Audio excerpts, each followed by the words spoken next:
नमस्कार, मी सौरभ नाईक. आपण पाहताय एनडीटीव्ही मराठी या विशेष बातमीपत्रात आपल्या सगळ्यांचं मनपूर्वक स्वागत आहे. आणि बातमीपत्राच्या सुरुवातीलाच एक महत्त्वाची बातमी.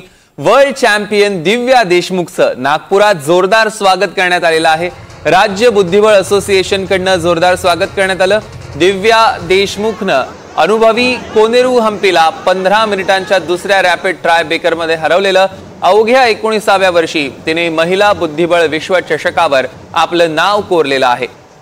ही कामगिरी करणारी दिव्या पहिली भारतीय खेळाडू बनलेली आहे आणि आता नागपुरात दिव्या देशमुखचं जंगी स्वागत करण्यात आलेलं आहे.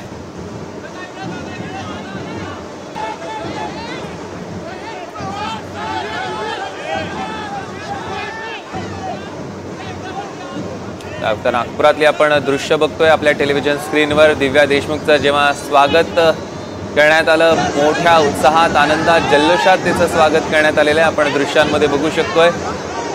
लोकांमध्ये प्रचंड आनंद आहे, उत्साह आहे आणि अर्थात सगळे तिचं अभिनंदन करतायत. अवघ्या 19व्या वर्षी दिव्यानं बुद्धिबळ विश्वचषक स्पर्धा जिंकलेली आहे. ही दृश्य अगदी काही क्षणापूर्वीची दृश्य आहे. आत्ताच नागपुरात दिव्या देशमुखचं आगमन झालेलं आहे आणि विश्वविजेती झाल्यानंतरचं हे पहिलंच आगमन.